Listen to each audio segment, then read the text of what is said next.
Hoje vamos falar um pouquinho sobre cabeçote. Fala galera que acompanha o Alta RPM, eu espero que esteja tudo ótimo por aí com vocês. Eu espero que esteja todo mundo bem mais tranquilo do que eu estou, porque essa mesa ela já tá envergando assim, a gente colocou 3 cabeçotes em cima, então meu medo é que um desastre ocorra no meio dessa gravação. Mas vamos lá, se acontecer pelo menos vai gerar view pra caramba, porque a galera gosta mesmo é de desastre. Saindo dos desastres, hoje a gente vai falar um pouquinho, na verdade é um vídeo bem freestyle, bem sem roteiro, pra gente poder falar sobre cabeçote de motor. Quando eu era moleque, eu nunca tive a oportunidade de ver as peças assim, analisar e entender. Então eu acho legal às vezes a gente trazer uma peça nem que seja para mostrar e comentar um pouco, enfim, sobre os detalhes. Então, poxa, à direita a gente tem aqui o cabeçote de motor 1.6 Zetec Rocan Flex, só a carcaça, como o pessoal chama.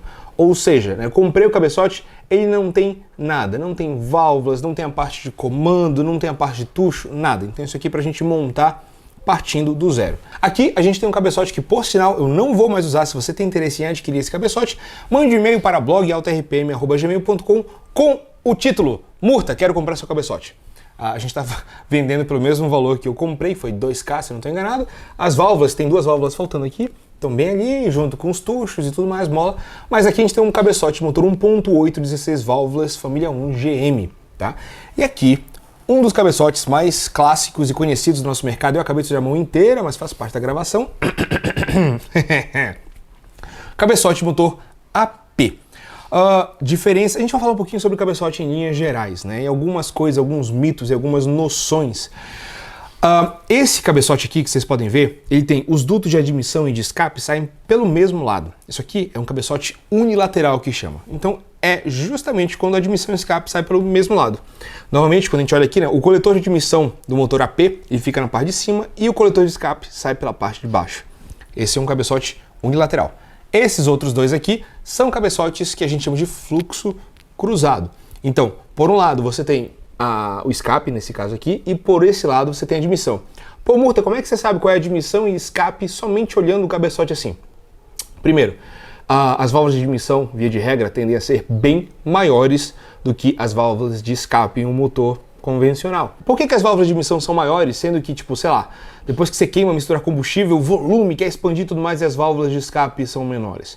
As válvulas de admissão são maiores, pessoal, porque a mistura a combustível fria, ela se move numa velocidade muito inferior aos gases de escape que estão quentes. Então é por isso, os gases de escape quentes eles tendem a sair com muito mais facilidade, apesar do diâmetro reduzido da válvula de escape. Esse cabeçote, como vocês podem ver, nesse aspecto, embora ele seja um fluxo cruzado e esse aqui seja um unilateral, eles têm 8 válvulas, ou seja, 2 válvulas por cilindro, uma de admissão e outra de escape. Então aqui a gente tem um cabeçote unilateral, 8 válvulas, aqui a gente tem um cabeçote de fluxo cruzado com 8 válvulas. Nesse caso aqui, à minha esquerda, um cabeçote de fluxo cruzado, só que multiválvulas, quando a gente chama. Então são 2 válvulas de admissão, 2 válvulas de escape, eu não sei, daqui eu não consigo ver, acho que a admissão desse lado esquerdo aqui e saída desse escape desse lado aqui. Confere, Espina, essas aqui são maiores, né, que essa aqui. Beleza. Então, beleza. Temos o ponto número 1, inclusive, é legal falar, a gente fala de performance, muita gente vai perguntar, Murta, compensa eu substituir o meu cabeçote de AP 8 válvulas unilateral pelo cabeçote do fluxo cruzado?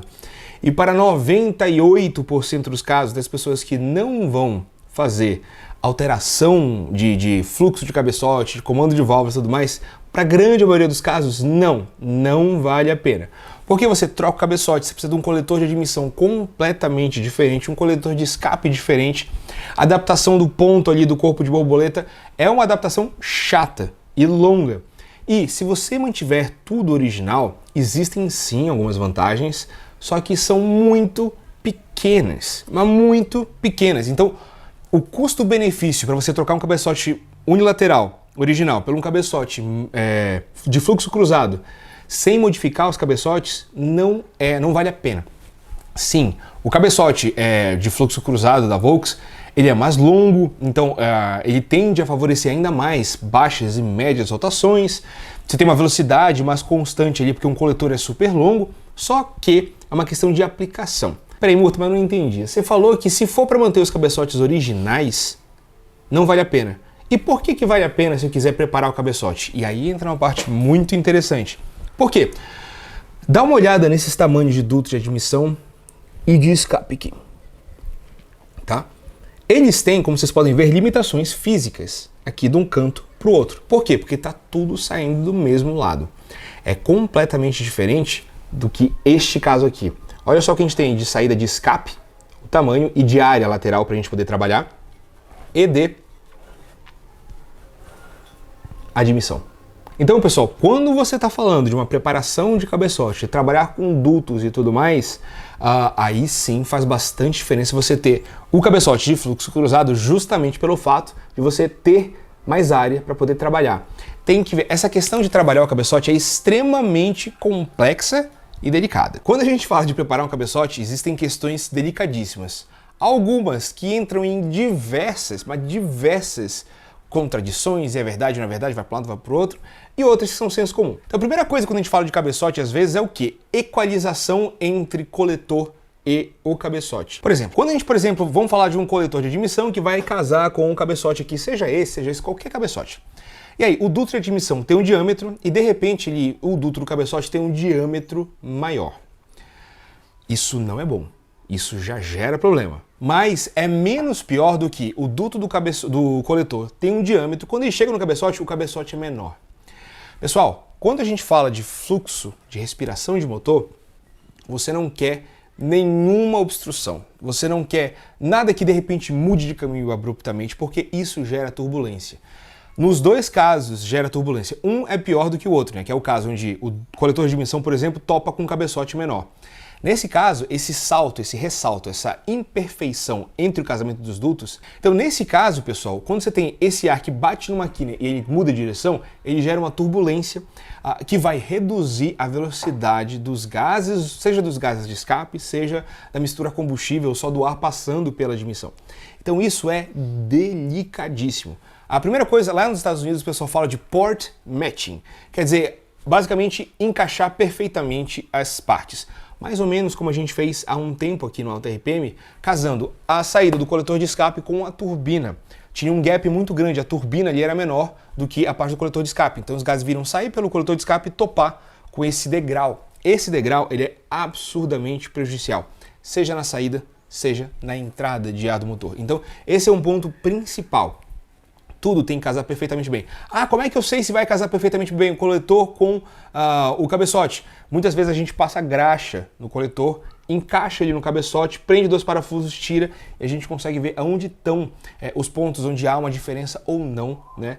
Mas o ideal é sempre a gente ter essa possibilidade de casar os coletores de admissão com o coletor de escape. Isso é uma preparação básica de cabeçote e isso rende sim alguns pelos de rendimento para quem está trabalhando com preparação e tudo mais. Isso faz toda a diferença. Uma outra coisa, eu ia falar de CFM, mas antes de falar CFM, é uma técnica que, graças a Deus, já parou de existir, que a galera falava, eu vou mandar polir os dutos de admissão. É a coisa mais linda que existe quando você vê um duto de admissão polido, que parece um espelho, assim, parece estar cromado, certo? E é a pior coisa possível para o combustível. Essa rugosidade que existe aqui, segundo todos os preparadores e engenheiros com que eu conversei, ela ajuda a manter, quando você tem, por exemplo, uma injeção de combustível indireta, ou seja, os bicos injetores ficam no coletor, essa rugosidade, ela ajuda a manter o combustível vaporizado por troca de calor. Então essa pequena rugosidade que a gente vê aqui, ela serve para manter o combustível mais atomizado possível, mais disperso possível no ar. Então você quer aquela névoa.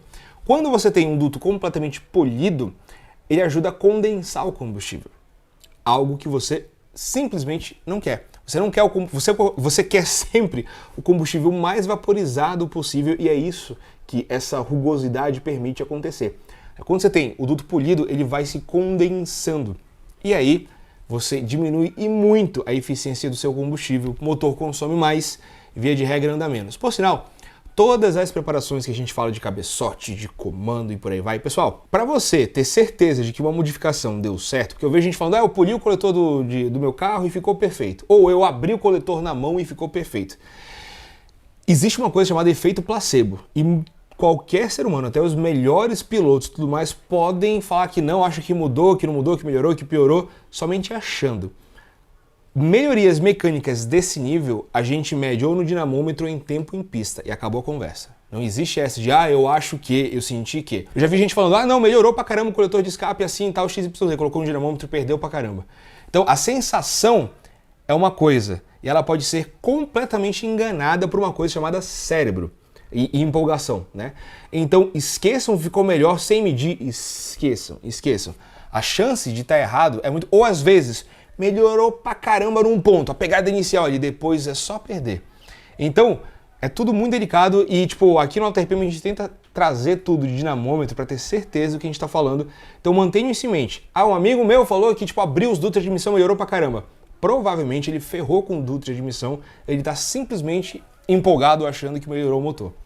Quando a gente fala de arrombar os dutos de admissão, é outra parte complicadíssima, porque todo preparador que eu conheço aqui no Brasil, e eu não conheço todos, vamos manter isso em mente, e também não sou um expert em cabeçote, mas eu vejo muita gente falando sobre velocidade. Velocidade, tamanho dos dutos para misturar combustível entrar no motor. Vamos lá. Você quer velocidade.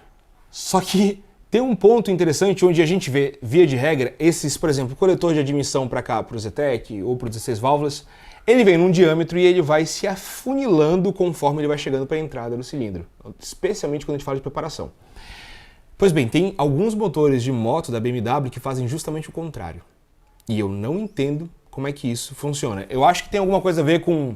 Provavelmente isso tem a ver com a aplicação do motor, com o projeto atingir muitas rotações, mas é muito engraçado. Enquanto, de modo geral, com preparação de cabeçote aqui no Brasil, cabeçote, coletor e tudo mais, a gente fala de reduzir o diâmetro para aumentar a velocidade, algumas pessoas falam que aumentar a velocidade não significa necessariamente ter a melhor densidade. Então, já vi motor de moto BMW que parte da admissão ali primária é bem pequeno e quando vai chegando nas válvulas ele se expande. Então essa expansão, ela teoricamente, né, tende a reduzir a velocidade de passagem, de misturar combustível para dentro do motor. Mas olha só que interessante, é de uma moto BMW. Então existem fatores e coisas muito complexas aí que eu não entendo, que ainda vou continuar estudando para aprender aos poucos e trazer as informações para vocês. Mas via de regra o que a gente tem aqui é isso. Você vai afunilando para aumentar a velocidade. Então, tem a parte do port matching, que eu falei para vocês, de que todos os dutos eles encaixem perfeitamente bem para que você tenha um fluxo contínuo, sem ondulações, sem bump, porque você não quer, mas nem um pouco, perturbar o direcionamento do ar. Se tivesse como, por exemplo, você fazer um caminho direto para a entrada sem que o ar batesse diretamente em cima das válvulas de admissão, por exemplo, ia ser perfeito, que você tivesse um ângulo diferente. Por quê? A parte de cima da válvula de admissão, que pode ser trabalhada também, ela causa uma resistência, causa uma turbulência. Então, todos os detalhes, desde o corpo de borboleta, passando pelo coletor de admissão, passando pelo cabeçote até chegar na válvula, fazem diferença. Existem muitos trabalhos para você mudar ângulo de válvula, para você mudar o desenho do cabeçote para tirar imperfeições. O que acontece? Um cabeçote desse aqui, olha, o espelho até assustou.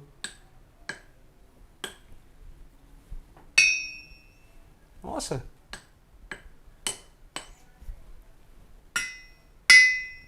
Que diferente! Bom, enfim. Esses cabeçotes eles foram pensados com custo-benefício. Tem uma parte de usinagem, funcionou, beleza. Eles não são pensados para melhor parte de performance, para não, vamos ajeitar essa rebarba aqui e tudo mais. Então, é possível às vezes a gente ganhar bastante rendimento do motor, tirando uma ondulação que existe antes da válvula e por aí vai. Cada caso é um caso. Cada cabeçote é um cabeçote. Não é uma coisa simples. E aí entra essa outra parte que normalmente a gente fala muito de CFM, né? Que é Cubic Feet per Minute. É a capacidade de passagem de ar por um determinado, pela admissão ou pelo escape. E também por tudo que eu conversei, essa parte é muito delicada, porque usa-se ainda hoje o CFM como a definição perfeita, melhor possível de...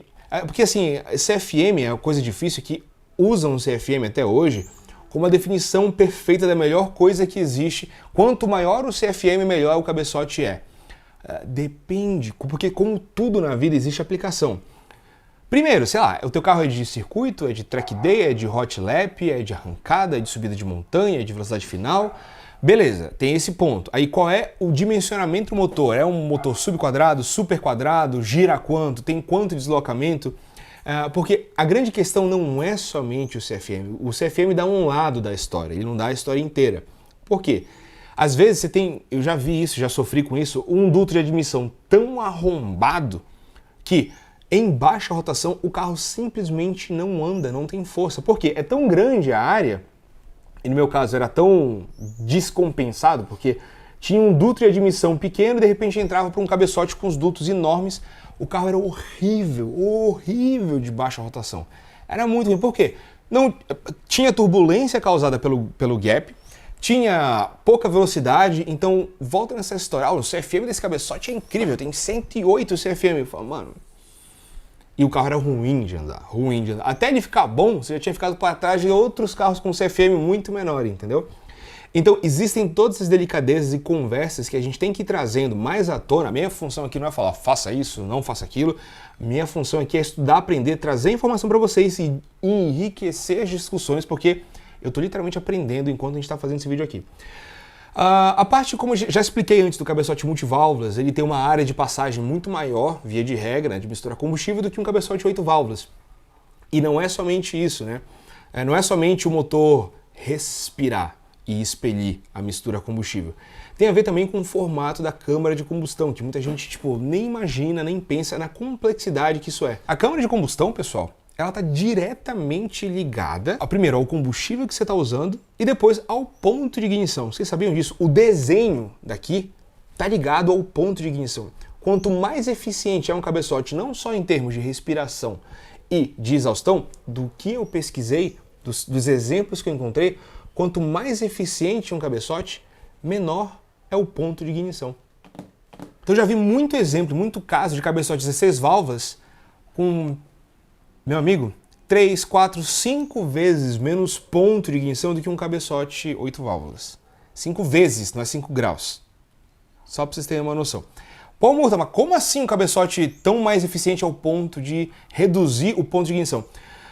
A parte do cabeçote, ele está ligado aqui, por exemplo, você vê que nesse cabeçote, bem aqui, a vela fica exatamente no centro do cilindro. Nesse caso, vamos ver como é que é esse aqui. Ela fica num canto, tá vendo? A vela aqui fica num canto do cilindro. A mesma coisa o AP, né? Você tem a admissão escape bem aqui, se eu pegar e mostrar pra vocês, vocês vão ver que a vela de ignição fica na parte de baixo aqui. Aqui, ó. Tá vendo? Pô, tá, Murta, mas o que isso quer dizer? Quer dizer que, como eu disse pra vocês, a ignição, ela tá também diretamente ligada à capacidade, à propagação de chama de um determinado combustível, certo? Então, só que tirando essa parte da propagação de chama do combustível, da capacidade de ignição do combustível, da velocidade de ignição do combustível, tem aonde a própria vela está. Então, aqui no meio, você tem uma frente de chama muito mais eficiente do que num canto. Porque no meio, teoricamente, você está numa parte... A vela está, nesse caso, aqui em cima do pistão. Exatamente, diretamente em cima do pistão aqui. Então, essa propagação de chama, ela tende a ser muito, muito mais rápida aqui no centro para os lados do que num cantinho aqui onde começa a queimar de uma área pequena para uma área grande que volta a ficar pequena depois. Então o ponto de ignição, além do combustível, como disse, ele também está ligado exatamente, diretamente à eficiência da câmara de combustão, ao desenho, à área de squish, por aí vai. Então é um bagulho absurdamente complexo. Então não estranhem se vocês verem, na hora que vocês acertarem o carro de vocês, ver um cabeçote multiválvulas precisar de muito menos ponto e não aceitar ponto como um cabeçote de 8 válvulas. Ah, pô, achei que menos pontos de ignição ele é menos eficiente. Não necessariamente. Desde quando, por exemplo, turbocompressor, quanto a pressão mais alta, mais eficiente o motor é? Não necessariamente. Uma base de comparação clássica para isso, que dá para vocês fazerem, é pega dois motores iguais com os mesmos turbocompressores, com a mesma pressão, bota lá a mesma mola com a mesma pressão, 0,8 bar, por exemplo, no motor. Quando você pegar um motor, um desses dois motores, e fizer um trabalho perfeito de cabeçote e tudo mais, de CFM, de desenho de fluxo e tudo mais, mas estou falando de um trabalho bem feito, tá? Não é uma coisa qualquer. Vocês vão ver que o carro com cabeçote trabalhado, a pressão na admissão vai ser infinitamente menor do que a do cabeçote original. E, ainda digo mais, não só a pressão na admissão vai ser menor, como o rendimento vai ser muito maior. Pô, Murta, não estou entendendo nada. Como assim baixou a pressão e aumentou o rendimento do motor? É muito, muito, muito simples. A pressão no coletor de emissão é o ar que não consegue entrar dentro do cilindro. Então, pressão alta não quer dizer necessariamente o melhor rendimento possível. Quanto maior a pressão, inclusive, mais você esquenta o ar, menos rendimento você tem, menos denso fica o ar, com menos oxigênio fica o ar, e mais você tem risco de pré-detonação por conta, né, da temperatura que você eleva na câmara de combustão. Agora, se um cabeçote, qualquer um, está muito bem pensado, muito bem projetado, está com o comando certo para sua aplicação e tudo mais, você consegue fazer esse cilindro admitir muito mais mistura ar combustível por ciclo, o que acaba reduzindo a pressão do coletor de emissão. Então, sei lá, com 0,8 bar o motor tinha 180 cavalos, com outro, com a mesma molinha da Westgate de antes, você vai estar colocando, você vai estar vendo ali no seu coletor de emissão 0,5, 0,4, 0,6, só que 220, 230, 210 cavalos de potência. Por quê? Capacidade de respiração do motor. Ah, putz, tinha uma imperfeição muito ruim em todos os cilindros, foi tirado e tudo mais. E é isso, equalização de dutos, port matching que eu falei para vocês e por aí vai. Então cabeçote é uma coisa muito complexa e que, se vocês disserem Murta, traz esse conteúdo pra gente vai pesquisar, vai caçar, para poder entender melhor, porque a nossa função aqui, minha função não é ser o sabe tudo, a minha função aqui é justamente como vocês ter interesse por mecânica, aprender e repassar informação. Então se tem alguma empresa aí especialista em cabeçotes, por sinal, assistindo a gente, dá um alô na gente pra gente ver se a gente não consegue trazer um conteúdo mais específico. Mas é isso, não é somente CFM, não é somente arrombar os dutos, porque tem uma questão de dinâmica de fluidos, de aceleração e desaceleração, e por aí vai, pessoal. Então eu espero que vocês tenham gostado, não deixem de mandar ver no like, não deixem de compartilhar os vídeos com os amigos de vocês, para que a gente consiga ganhar força e relevância. O YouTube pode entender que a gente faz um bom trabalho simplesmente com o compartilhamento de vocês, e isso ajuda muito a gente. Queria lembrar mais uma vez, tudo que a gente faz aqui só acontece com o apoio da pneufrio.com e da RS Filter. Não deixem de conferir na descrição do vídeo aí, quando vocês derem o expandir, tem um link direto para o site da pneufrio.com, onde o cupom ALTRPM te dá 12% de desconto, e tem um link direto para o site da RS Filter, onde o cupom ARPM10 te dá 10% de desconto. A gente se encontra numa próxima, pessoal. Um forte abraço, valeu e até já!